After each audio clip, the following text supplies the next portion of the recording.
ನಮಸ್ಕಾರ. ಡಾಕ್ಟರ್ ಆಂಜನಪ್ಪ. ದೇವರು ಭಾಳ ಬುದ್ಧಿವಂತ. ಸೀಸನಲ್ ಫ್ರೂಟ್ಸ್ ಅಂತೀವಿ ನಾವು. ಬೇಸಿಗೆಯಲ್ಲಿ ಕಲ್ಲಂಗಡಿ ಹಣ್ಣು ಬಹಳ ಪಾಪ್ಯುಲರು. ಇದು ರೈತನಿಗೆ ಒಂದು ಹಣ ತರುವಂಥ ಒಂದು ಬೆಳೆ, ಕಮರ್ಷಿಯಲ್ ಕ್ರಾಪ್ ಅಂತೀವಲ್ಲ. ನಾನೊಬ್ಬ ರೈತನ ಮಗನಾಗಿ ನಿಮ್ಗೆ ಹೇಳ್ತೀನಿ, ದಯವಿಟ್ಟು ಕಲ್ಲಂಗಡಿ ಹಣ್ಣು ಬೇಸಿಗೆಯಲ್ಲಿ ತುಂಬ ಒಳ್ಳೆಯ ಹಣ್ಣು. ಬಟ್ ಈಚೀಚೆಗೆ ಕೆಲವು ವಿಡಿಯೋಗಳು ಬರ್ತಾ ಇದ್ದಾವೆ, ಆ ಹಣ್ಣಿನೊಳಗೆ ಈ ಕೆಮಿಕಲ್ಸ್ ಇಂಜೆಕ್ಟ್ ಮಾಡ್ತಾರೆ ಅಂತ. ನಾನು ಕೂಡ ಅದನ್ನು ನಂಬಿದ್ದೆ, ಏನೋ ಇಂಜೆಕ್ಟ್ ಮಾಡ್ತಾರೇನೋ ಅಂತ. ಬಟ್ ನಾನೇನು ಅಂದ್ಕೊಂಡಿದ್ದೇನೆ, ಡೆಫಿನೆಟ್ಲಿ ಕೆಮಿಕಲ್ಸ್ ಆರ್ ಡೇಂಜರಸ್. ಈ ಕೆಮಿಕಲ್ಸ್ನಲ್ಲಿ ಇರ್ತಕ್ಕಂಥ ಕಾರ್ಸಿನೋಜನ್ಸ್ನಿಂದ ಅನೇಕ, ಇವಾಗ ನಾವು ನೋಡ್ದು ಗೋಬಿ ಮಂಚೂರಿಗೆ ಅಥವಾ ಕ್ಯಾಂಡಿಗೆ ಹಾಕಿರೋ ಕೆಮಿಕಲ್ಸ್ನಿಂದ ಅನೇಕ, ಪ್ಲಾಸ್ಟಿಕ್ನಿಂದ ಕ್ಯಾನ್ಸರ್ ಬರುತ್ತೆ ಅನ್ನೋದು ನನಗೆ ಗೊತ್ತಿದೆ. ಆದರೆ ಈ ಕೆಮಿಕಲ್ನ ಹಣ್ಣೊಳಕ್ಕೆ ಯಾಕೆ ಇಂಜೆಕ್ಟ್ ಮಾಡ್ತಾರೆ ನೋಡಿ. ಕಲ್ಲಂಗಡಿನ ಕಟ್ ಮಾಡಿದರೆ ನ್ಯಾಚುರಲ್ ಕಲರೇ ಅಷ್ಟು ಬ್ಯೂಟಿಫುಲ್ ಆಗಿರ್ತದೆ.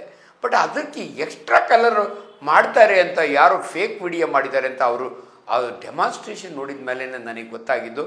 ಇಷ್ಟಂತೂ ಸತ್ಯ. ಇದು ಫೇಕ್ ವಿಡಿಯೋ ಆದರೆ ದಯವಿಟ್ಟು ನಂಬೇಡಿ, ನಾನು ನಂಬೋದಿಲ್ಲ. ಯಾಕಂದರೆ ಅದರೊಳಗೆ ಇಂಜೆಕ್ಟ್ ಅವ್ರು ಬೇರೆ ವಿಡಿಯೋಗಳನ್ನು ನಾನು ನೋಡಿದ್ದೀನಿ, ಒಬ್ಬ ಹುಡುಗ ಕೂತ್ಕೊಂಡು ಇಂಜೆಕ್ಟ್ ಮಾಡ್ತಿರ್ತಾನೆ.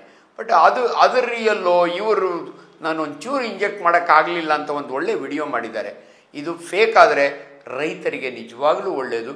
ದಯವಿಟ್ಟು ಜನಗಳು ಎಲ್ಲವನ್ನೂ ನಂಬೇಡಿ. ಯಾಕಂದರೆ ಎಷ್ಟೊಂದು ಒಳ್ಳೆ ಗಾದೆ ಇದೆ, ಕಂಡಿದ್ದನ್ನು ಕಂಗಾಣಿಸಿ ನೋಡು ಅಂತಾರೆ. ಕಂಡಿದ್ದನ್ನು ಅದು ಯಾವುದೋ ವಿಡಿಯೋ ಒಳಗೆ ಇಂಜೆಕ್ಟ್ ಮಾಡ್ತಿರೋದ್ರನ್ನ ನಾವು ಕೂತ್ಕೊಂಡು ಅದನ್ನು ಇಂಜೆಕ್ಟ್ ಮಾಡೋಕ್ಕಾಗಲ್ಲ ಅಂತ ತೋರಿಸ್ತಾರೆ. ಅದಕ್ಕೆ ಕಣ್ಣಿಗೆ ಕಂಡದನ್ನು ಕಂಗಾಣಿಸಿ ನೋಡು ಅಂತಾರೆ. ಎರಡು ಮಾತು ನಾನು ಹೇಳಬಲ್ಲೆ. ಒಂದು, ಕೆಮಿಕಲ್ಸ್ ಆರ್ ನಿಜವಾಗ್ಲೂ ಕಾರ್ಸಿನೋಜೆನಿಕ್ಕು. ಆ ಕೆಮಿಕಲ್ನ ಕಲ್ಲಂಗಡಿ ಹಣ್ಣೊಳಕ್ಕೆ ಇಂಜೆಕ್ಟ್ ಮಾಡೋಕ್ಕೆ ಆಗಲ್ಲ ಅಂತ ಡೆಮಾನ್ಸ್ಟ್ರೇಟ್ ಮಾಡಿದ್ದು ಕೂಡ ಸತ್ಯ. ಆದ್ದರಿಂದ ದಯವಿಟ್ಟು ರೈತರ ಜೀವನ, ವ್ಯಾಪಾರಿಗಳ ಜೀವನ ಹಾಳಾಗಬಾರ್ದು ಅನ್ನೋದನ್ನು ಆ ವಿಡಿಯೋ ನೋಡಿದ ಮೇಲೆ ನನಗೆಲ್ಲೋ ನನ್ನ ಅನಿಸಿಕೆಯನ್ನು ಈ ಬಾಸ್ ವಿಡಿಯೋ ಮುಖಾಂತರ ನಿಮಗೆ ತಿಳಿಸ್ತಾ ಇದ್ದೀನಿ. Chemicals R dangerous.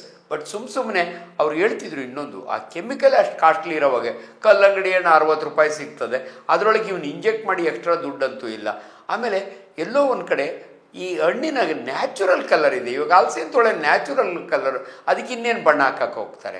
ಅದನ್ನು ಎಲ್ಲಿ ಇದನ್ನು ಅವಾಂತರ ಇದೆಯೋ ಅದನ್ನು ತಪ್ಪಿಸಿ.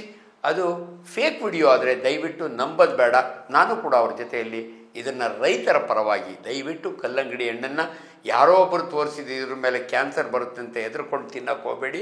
ಎಲ್ಲ ಕಡೆ ಇದು ಆಗೋದಿಲ್ಲ. ಆದ್ದರಿಂದ ದಯವಿಟ್ಟು ನೀವು ರೈತರಿಗೆ ಅನ್ಯಾಯ ಆಗದಂಗೆ ಖುಷಿಯಿಂದ ತೊಗೊಂಡು ಎಂಜಾಯ್ ಮಾಡಿ. ಬಟ್ ಎಲ್ಲಿ ಕೆಮಿಕಲ್ಸು ಬೇರೆ ಕಡೆ ಯೂಸ್ ಮಾಡ್ತಾರಲ್ಲ, ಅದ್ರ ಬಗ್ಗೆ ಎಚ್ಚರ ವಹಿಸೋಣ. ಇದು ತಪ್ಪು ಮಾಹಿತಿ ಅನ್ನೋದು ಗೊತ್ತಾದ ಮೇಲೆ ದಯವಿಟ್ಟು ನಾವು ಅವ್ರ ಜೊತೆಯಲ್ಲಿ ಸ್ಪಂದಿಸೋಣ ಅಂತ ಹೇಳ್ತೀನಿ. ನಮಸ್ಕಾರ. ಲೇಟೆಸ್ಟ್ ಹಾಗೂ ಇಂಟ್ರೆಸ್ಟಿಂಗ್ ಸುದ್ದಿಗಳಿಗಾಗಿ ಬಾಸ್ ಟಿವಿ ಕನ್ನಡ ಚಾನೆಲ್ನ ಸಬ್ಸ್ಕ್ರೈಬ್ ಮಾಡಿ. ಹಾಗೆಯೇ ಬೆಲ್ ಐಕಾನ್ ಪ್ರೆಸ್ ಮಾಡಿ. ಇದರ ಜೊತೆಗೆ ಫೇಸ್ಬುಕ್, ಇನ್ಸ್ಟಾಗ್ರಾಮ್, ಎಕ್ಸ್ನಲ್ಲೂ ಮಿಸ್ ಮಾಡದೆ ಫಾಲೋ ಮಾಡಿ.